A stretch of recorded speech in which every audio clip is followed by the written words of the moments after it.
Bonjour à tous, bienvenue dans l'émission censurée de Télépro avec aujourd'hui comme invité Jean-Pascal Zadi qui est avec nous. Bonjour Jean-Pascal. Bonjour, ça va? Ça va très bien et vous? Et vous, comment ça va? Moi ça va impeccable.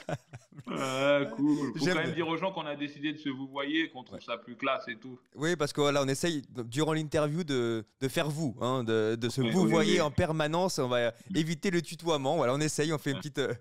On va y aller à fond, on va y aller à fond. Vous voyez qu'on y arrive. Mais oui, on va y arriver, j'en C'est suis dur, hein. convaincu, Jean-Pascal. On va parler ensemble du film Prosper, c'est actuellement au cinéma. On en parlera dans la question promo, il y aura la question du patron, un questionnaire à choix et on terminera par un coup de pression. Ok? Ok, carrément, un coup de pression, pas de Oui. problème. À côté de moi, il y a un buzzer. Ce buzzer sert à passer une question. Si une question ne vous plaît pas, vous pouvez me dire d'activer le buzzer et j'activerai le buzzer et ça passera automatiquement la question. Mais si vous Ok, activez le buzzer, vous allez devoir tirer une carte au hasard et là, c'est des actions positives ou des actions négatives. ok, pas de Ok? problème. Allez, voilà. Maintenant, la question promo.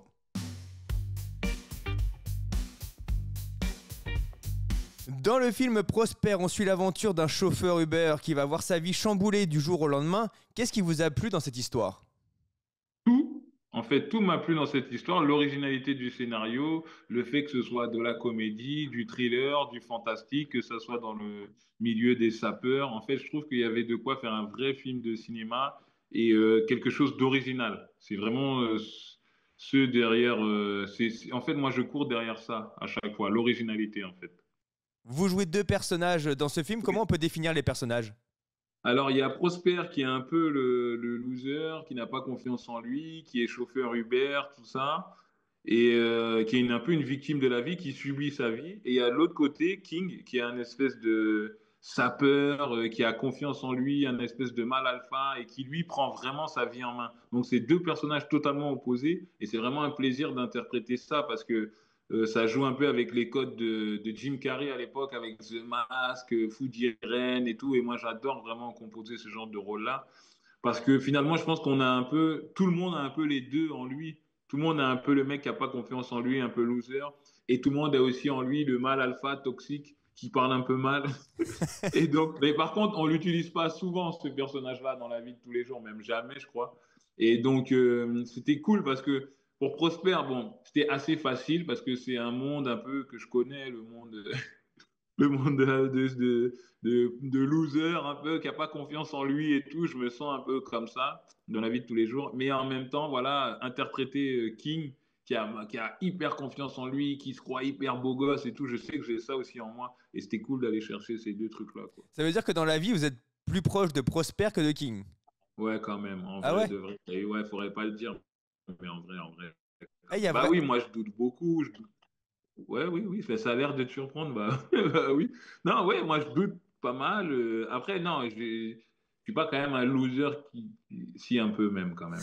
Mais bon, non, ce que je veux dire, c'est que douter de soi, pas avoir confiance en soi, oui, je me sens aussi comme ça. Et puis, je me sens aussi king, quoi.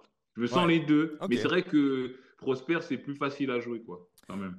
Vous auriez aimé vivre une journée dans la peau de qui? Si on pouvait choisir. Voilà, si on dit, ok, on peut vivre dans la peau de quelqu'un, une personne connue ou inconnue, hein, ça serait qui Ouais. vraiment votre rêve? Moi, mon rêve, ce serait Ousmane Dembélé. Ah, c'est le Euh, joueur de foot? ouais, le joueur de foot, ouais.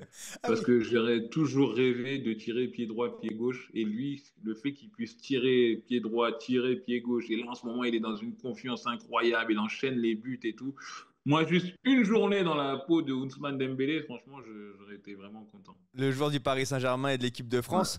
tout à Et fait. vous le connaissez ou vous le connaissez pas? Non, je le connais pas, je l'ai jamais vu de ma vie même. Ok, ah, je pensais que vous le connaissiez du coup. Ah, non. Non, je le connais pas. Ok, Jean-Pascal, voici maintenant la question du patron.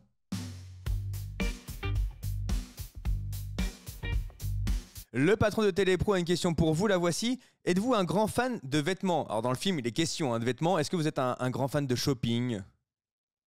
Ouais, j'aime pas faire le shopping, mais j'aime bien les vêtements, donc ça me met dans des dispositions bizarres. J'aimerais bien avoir des beaux vêtements et tout, être bien habillé, mais le fait de rentrer dans le magasin, acheter un truc, ça me saoule, mais laisse tomber.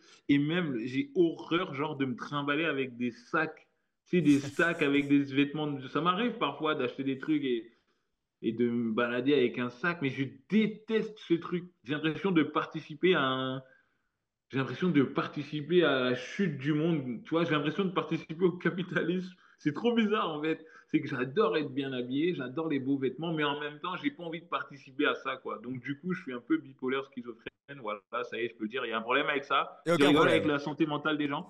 Et du coup, ouais, en fait, je suis partagé avec les habits. C'est trop chelou. Mais vous ne faites jamais de shopping en ligne, alors, à ce que je comprends. J'en fais parfois, mais après, je suis déçu. Souvent, j'achète en ligne et puis et puis après, on est déçu. C'est pas la bonne taille et tout. C'est relou. Ok. Dans le film, votre personnage a tendance à galérer niveau argent pour avoir après une vie qui va s'améliorer suite à un événement, il va trouver de l'argent à un moment donné. Est-ce que vous avez vécu, vous, des galères qui sont assez similaires à ça, c'est-à-dire ce manque d'argent et aujourd'hui peut-être être un peu plus aisé? Oui, oui, non, mais vraiment, j'ai vécu dans une famille nombreuse quand j'étais jeune. Donc, le manque d'argent, j'ai eu plus le manque d'argent dans ma vie que beaucoup d'argent. Donc oui, le manque d'argent, je l'ai vécu, je sais ce que c'est, donc je connais l'importance de l'argent, je connais l'importance du partage, je connais la valeur du travail, c'est-à-dire travailler pour avoir de l'argent. Je sais très bien ce que c'est parce que j'ai beaucoup été au chômage. Enfin, c'est pas que j'étais au chômage, c'est que je travaillais, mais ça me rapportait pas d'argent. Parce qu'à l'époque, je faisais des films autoproduits que je Oui. vendais à Clignancourt et donc j'avais pas de thunes. Donc la valeur de l'argent, la valeur du travail, aujourd'hui, je sais que c'est sacré et j'essaye de la transmettre à mes enfants. Et est-ce que l'argent vous a changé? Parce que maintenant, il y a un peu plus d'argent quand même, vous cartonnez Ouais, partout, ça quoi. va au calme, tu connais. Tiens, j'ai commencé à tutoyer. Non, vous connaissez au calme, vous connaissez. Est-ce que l'argent a changé? Non, je ne sais pas si ça m'a changé, mais en tout cas, ça rend plus libre. Ça rend plus libre, c'est une liberté de pouvoir voyager, de pouvoir louer des maisons pour les vacances, faire plaisir à aider sa famille, aider mes frères et sœurs, aider mes potes. Voilà, ça me rend un peu plus libre, quoi. Mais je pense Jean-Pascal, pas que ça m'ait changé. voici maintenant le questionnaire à choix. Vas-y, allez-y. Vous avez un peu de mal avec le vouvoiement, j'ai l'impression. Ouais, je sais pas, j'ai l'impression qu'on se complique la vie alors que on va tous mourir, on va tous aux toilettes. Je vois ce que ça change. En fait.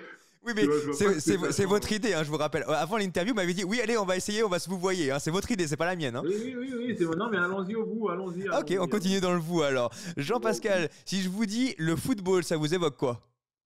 Ah bah, le football, ça m'évoque la vie, ça m'évoque l'humilité, ça m'évoque le travail, ça m'évoque le respect de l'adversaire, ça m'évoque le labeur.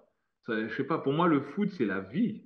Mais Moi, le fait d'avoir joué au foot, pour moi, ça fait partie de mon éducation. C'est le foot qui m'a appris plein de choses, en fait. Le foot m'a appris que tu peux t'entraîner toute la semaine et jouer le samedi contre des gens et ils sont meilleurs que toi. Et toi, tu es nul. Et il faut l'accepter. Il faut travailler encore plus la semaine prochaine en entraînement pour battre les autres. Ça m'a tout appris, le foot. mais vous auriez pu faire une carrière dans le foot. Ouais, j'aime bien que vous abordiez ce sujet-là. Ouais, ouais, ouais. Parce que du coup, ça me permet de pas me la raconter, mais de me la raconter quand même. J'aurais carrément pu être footballeur professionnel. Déjà, j'ai joué en moins de 15 national. J'étais dans la plus haute section en moins de 15 quand j'étais en Normandie. Et j'ai été champion de France de fair play. On était l'équipe la plus gentille de France. On a eu une médaille et tout. Et après, j'ai joué en moins de 17 en Ouais. Normandie. On a été deux fois champion de Normandie. Et après, j'ai arrêté juste parce que je suis fou, en fait, et que j'avais soif de culture, j'avais soif de autre chose. Et la rigueur, ça me fatiguait. La rigueur du sport, ça me fatiguait un peu. Ah, donc ce n'est pas une blessure. Généralement, ceux qui Non, n'ont pas réussi dans le football, ils font les ligaments croisés. Vous connaissez forcément les ligaments. Mais non, c'est pas ça alors. non, pas du tout. C'est vraiment la folie. Je suis fou, en fait. J'ai arrêté du jour au lendemain comme ça. Et ce qui est encore plus fou dans cette histoire, c'est qu'il y a des gens de mon équipe après qui sont devenus professionnels. Et vous étiez au-dessus de ces gens-là? Franchement, c'est pas moi de le dire, mais comme vous le dites, je le dis. Oui. Il y avait un gars qui s'appelait Cédric Angebar, qui était avec moi au Ah foot. oui, il a joué à Caen, Ouais. non? Il a joué à Caen, il a joué Ouais. au Auxerre, il a fait la Ligue des Champions contre Cristiano Ronaldo et on était ensemble, ouais, on jouait ensemble à Caen. Ah, mais incroyable. Il n'y a pas de regret aujourd'hui. Non, aucun. Bah non, la vie. Tu sais que j'ai même jamais pensé même à avoir des regrets. Là, c'est la première fois que, Ah, que désolé. quelqu'un me le dise et vous. Non, non, non, j'ai aucun regret. Il a fait son chemin, moi j'ai fait mon chemin et aujourd'hui je suis heureux. C'est tout ce qui compte, c'est le bonheur, l'épanouissement. Si je vous dis la cellule, ça vous évoque quoi? Bah, la cellule, c'est mon groupe de rap. Et le rap aussi m'a tout appris. Moi, je suis un vrai pur produit du peuple, quoi. Le foot m'a appris le respect, la rigueur, plein de choses. Et le rap, ça m'a appris à entreprendre. Ok. Si je vous dis tout simplement noir. Ah, tout simplement noir. Ouais, bah, c'est le début de l'histoire. Ouais. C'est le commencement, quelque part. Tout simplement noir, c'est le commencement. Mais je sais pas, il y a quelqu'un qui m'appelle, on devait finir l'interview ou pas? Non, mais moi, ça me va, parce que je le vois pas l'appel, hein, donc il y a que vous qui voyez Ok, l'appel, hein. je sais pas qui c'est, bah, je rappellerai. Attends. Tout simplement noir, qu'est-ce que ça m'évoque? Moi, ça m'évoque le début, ça m'évoque le commencement, ça m'évoque ouais, le début de quelque chose, quoi. La fin de quelque chose et le début de quelque chose d'une autre vie. Donc la fin de quoi et le début de quoi? Bah, la fin de mon ancienne vie où c'était voilà, c'était un peu la galère au niveau de l'argent, mais j'étais autant heureux quand même. Non, c'est le début de ma carrière, on va dire, professionnelle et de ma vie, l'épanouissement de ma vie professionnelle. Comment on peut juger, parce que le talent, vous l'aviez depuis le début, c'est-à-dire que le talent n'a pas changé à partir d'un Oui, film. Comment on oui, peut, oui. comment on peut déterminer que avec peut-être un film ou un moment dans sa vie, tout bascule? C'est-à-dire qu'on passe de peut-être la personne que personne ne veut dans les tournages à Ouais. l'humoriste ou l'acteur. Voilà, tout le monde Mhm. veut vous avoir sur tous les plateaux. Vous êtes le Mhm. comédien quasiment voilà, le plus coté en ce moment, quoi. Oh, c'est trop gentil de dire C'est ça. vrai. Non, mais comment on passe de... Non, mais c'est difficile, c'est difficile. Le fait de conscientiser ça, c'est difficile. Moi, je m'en rends pas... En fait, je m'en rends pas vraiment, vraiment compte, tu vois. Et c'est un travail de tous les jours. Surtout, il y a toute une histoire de légitimité à avoir aussi quand t'as pas fait d'études, quand voilà, ton chemin il est un peu particulier, il est un peu marginal. Donc c'est toute une question de légitimité, mais je me rends compte aussi que c'est très fébrile, je veux dire, dans le Ouais. sens où aujourd'hui les gens t'aiment bien, mais demain tu seras le plus grand des pouilleux. Donc j'essaye de pas trop faire attention à ça. Et moi, tout ce qui m'intéresse, c'est de faire des bons films, de divertir les gens et d'essayer d'ouvrir la porte à d'autres personnes, d'autres acteurs, d'autres réalisateurs en produisant des films et parce que je me dis que voilà, là, j'ai la possibilité de donner la chance à d'autres personnes, donc j'essaye de donner cette chance à un maximum de gens. Si je vous dis Bastos à crédit.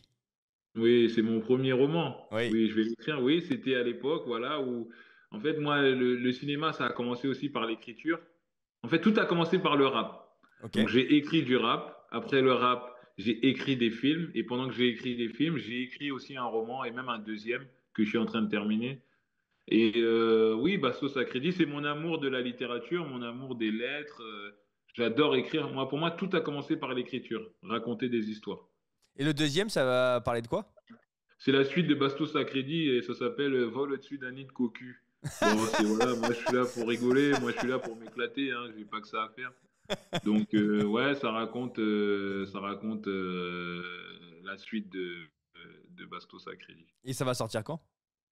Bah je sais pas, là j'ai pas trop le temps, mais je vais me remettre dessus pour le terminer bientôt. Ok, ah oui, il est pas encore fini, il est pas encore terminé. Ouais.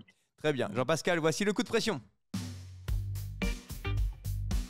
Waouh, le vieux coup de pression. Le vieux coup de pression. Vous n'avez pas peur, j'ai l'impression que vous êtes assez calme, hein, vous êtes assez Ouais, serein là. ouais, très très calme, très très calme. Alors, le coup de pression. Dans le film Prosper, vous jouez avec le style vestimentaire, mais aussi physique. Est-ce que le physique a joué positivement ou négativement dans votre carrière? Bah, dans ma carrière ou dans ma vie perso, c'est pas la même chose. Ah, bah, on va parler carrière et vie perso. Alors, on peut Alors, dans ma dissocier les deux. carrière, oui, ça m'a avantagé beaucoup parce que le fait d'arriver avec tout simplement loin, avec mes dents écartées, tout ça, tout, je sais que ça faisait rire les gens, même j'en jouais beaucoup sur les blagues, sur les affiches et tout. Donc, professionnellement, ça m'a plutôt aidé, avantagé même. Et la vie perso, ouais, aussi, ouais, en vrai, ouais, quand même, j'étais quand même assez beau gosse. J'étais quand même assez beau gosse, je me suis quand même, voilà, j'ai fait ce que j'avais à faire dans la vie, tu vois ce que je veux dire.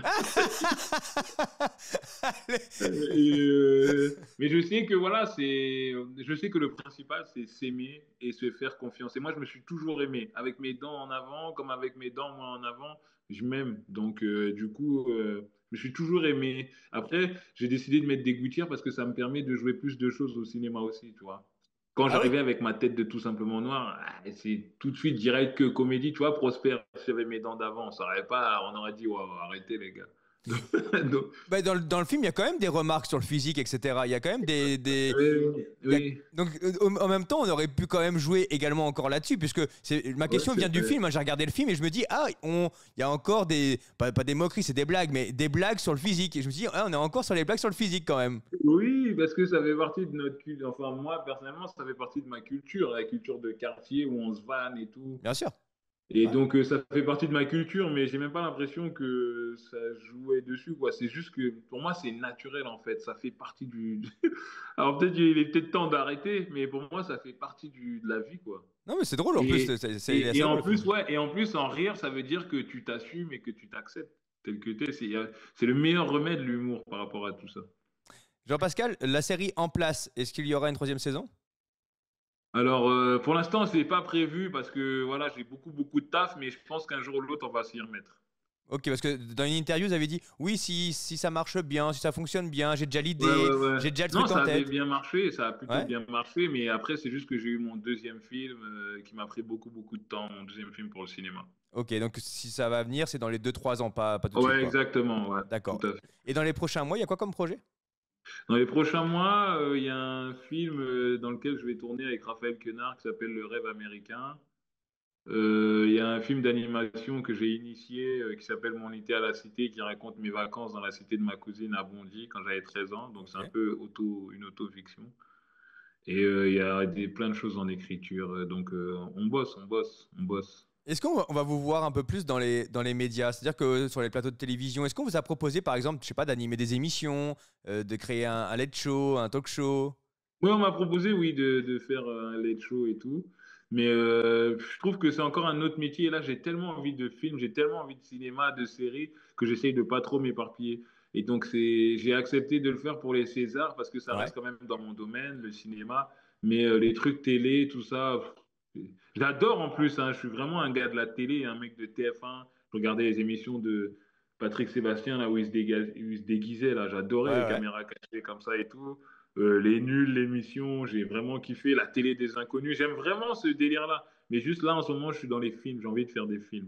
Et c'est C'est quelle pour ça. chaîne qui vous a proposé de faire un talk show? C'était Canal. Canal. Et vous avez dit non, du coup, vous avez refusé. Ouais, ouais, voilà. Jean-Pascal, on vous retrouve actuellement au cinéma dans le film Prosper. Il y a plein de projets à venir dans les prochains mois. Le film Prosper, c'est actuellement au cinéma. C'est une vraie comédie, une vraie histoire. Il y a aussi un jeu d'acting que j'aime beaucoup. Mais en tout cas, moi, je vous admire beaucoup. Je trouve que Oh, vous c'est êtes, trop vous gentil. êtes l'un des Merci, meilleurs Camille. comédiens en ce moment. Et donc, voilà, il Oh, faut en profiter. merci, c'est trop gentil. Bah, ça me touche. Merci beaucoup. Merci beaucoup, Jean-Pascal, d'avoir pris le temps. Merci à vous. Vous aussi. Au revoir. D'ailleurs, on a réussi à se tutoyer, hein, Et on à a se vous réussi voyez. à se vous voyez. On a réussi. À se vous voyez. Non, bah, c'était cool. Merci beaucoup.